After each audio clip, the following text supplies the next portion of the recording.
গুৱাহাটীত NTPC ৰাষ্ট্ৰীয় ranking archery tournament 2024 400 গৰাকীৰো অধিক আৰ্চাৰৰ সমাৱেশ 6 গৰাকী অৰ্জুনৰ অংশগ্ৰহণ গুৱাহাটীস্থিত ৰাধা গোবিন্দ বৰুৱা ক্ৰীড়া প্ৰকল্পৰ নেহৰু ষ্টেডিয়ামত দেওবাৰৰ পৰা অনুষ্ঠিত হৈছে প্ৰথম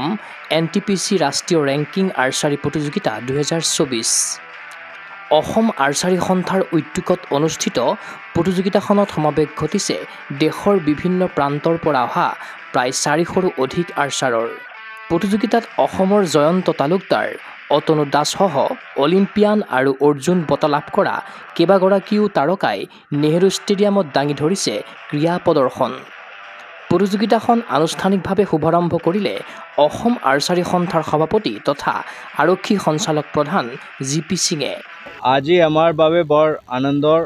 হৰ্ষৰ বিষয় যে অসম আৰ্চাৰী এছ'চিয়েশ্যনৰ প্ৰচেষ্টাত first NTPC national archery ranking competition 2024 আমাৰ অসমত আয়োজন কৰা হৈছে মই অসম আৰ্চাৰী এছ'চিয়েশ্যনৰ বিষয়ববীয়াসকলক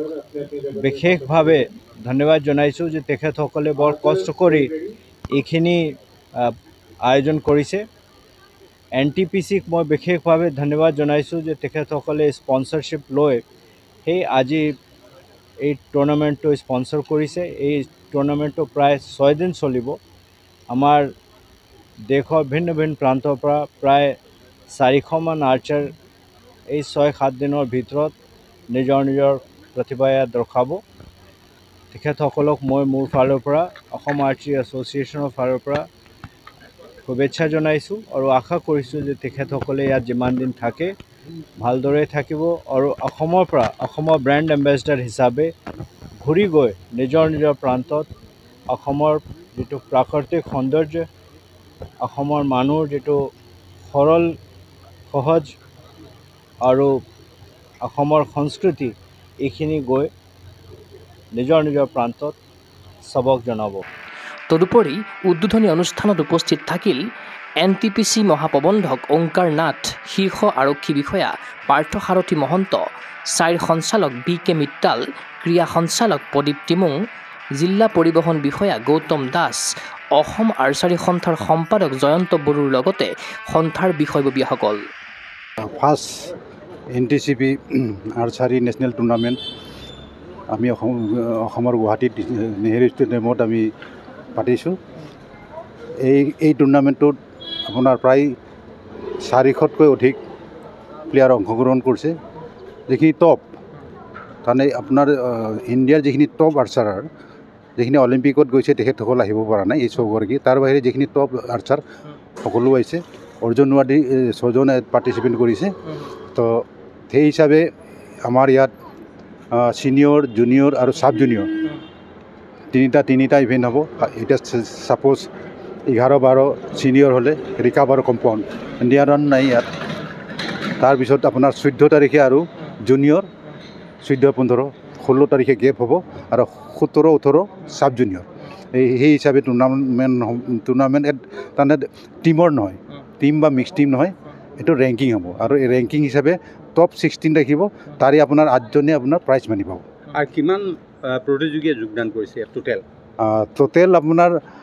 450 হ'ব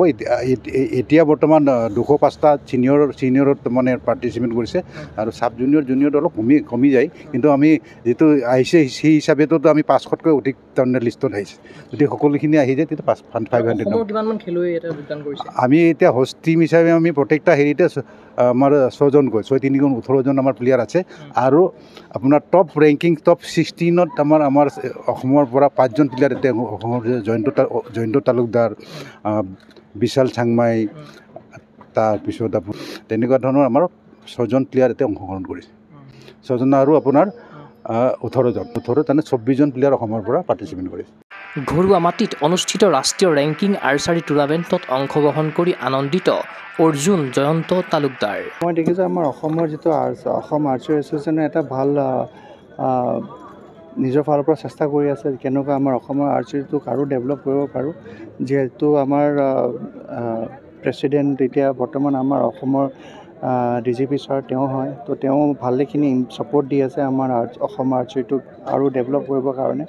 লগতে একাডেমিৰো এটা প্ৰচেছ চলি আছে অসমৰ ষ্টেট গভৰ্ণমেণ্টৰ ফালৰ পৰা তো সেইটো হ'লে মই ভাবোঁ যে আমাৰ অসমৰ প্লেয়াৰৰ কাৰণে আৰু ভাল হ'ব অসম আৰ্চাৰী সন্থাৰ পদক্ষেপক শলাগিলে গৌতম দাসে আৰু এইটো অসমৰ কাৰণে খুব গৌৰৱ যি সময়ত আজি পেৰিছত অলিম্পিক চলি আছে আমি আমাৰ ইণ্ডিয়াই পদক নাপালেও যথেষ্ট ভাল প্ৰদৰ্শন কৰিছে আৰু এইবাৰ অসমত যিটো আমাৰ জয়ন্তদাৰ নেতৃত্বত যিটো আসাম আৰ্চাৰী এছ'চিয়েশ্যনৰ ফালৰ পৰা এইটো ফাৰ্ষ্ট ৰেংকিং NTPC যিটো ৰেংকিং ইয়াত অনুষ্ঠিত হৈছে অসমৰ কাৰণে সঁচাকৈ গৌৰৱৰ কথা আৰু বিশেষকৈ আমাৰ নতুন প্ৰজন্ম যিখিনি আমাৰ এই ক্ৰীড়া ক্ষেত্ৰৰ কাৰণে আৰু বিশেষকৈ যিখিনি আৰ্চাৰীৰ লগত আমাৰ যিখিনি প্লেয়াৰ এই আৰ্চাৰী প্লেয়াৰখিনিৰ কাৰণে এইটো এটা সুবৰ্ণ সুযোগ আৰু তেওঁলোকৰ কাৰণে ইনস্পাইৰেশ্যন মুভমেণ্ট যে আগন্তুক দিনবিলাকত মই ভাবোঁ যে এইটোৱে এই ক্ৰীড়া ক্ষেত্ৰখনৰ পৰাই অসমেও ইতিমধ্যে আমাৰ কেইবাজনো ওলাইছে জয়ন্ত তালুকদাৰৰ পৰা আদি কৰি নহয় আৰু গতিকে আগন্তুক দিনতো এনেকুৱা আৰু নতুন নতুন প্লেয়াৰ ইয়াৰ পৰাই সৃষ্টি হ'ব বুলি আশা ৰাখিছোঁ তেওঁ বহুত তাহানি দিনৰ পৰাই 2009 মানৰ পৰাই তেখেতে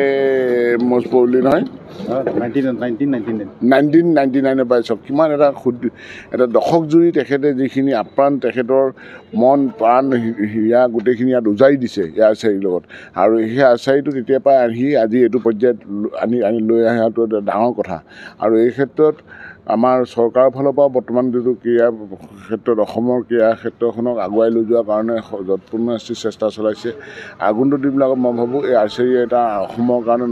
আৰু অধিক গৌৰৱ কৰি আনিব উল্লেখ্য যে প্ৰতিযোগিতাৰ প্ৰথম দিনা অনুষ্ঠিত হ'ল ছিনিয়ৰ ল'ৰা ছোৱালীৰ ৰেংকিঙৰ মেচ এই গুৰুত্বপূৰ্ণ প্ৰতিযোগিতাখন অন্ত পৰিব অহা 19 আগষ্টত ক্ৰীড়া অনুৰাগীৰ আশা সাফল্যমণ্ডিত হওক প্ৰথম NTPC ৰাষ্ট্ৰীয় ৰেংকিং আৰ্চাৰী টুৰ্ণামেণ্ট 2024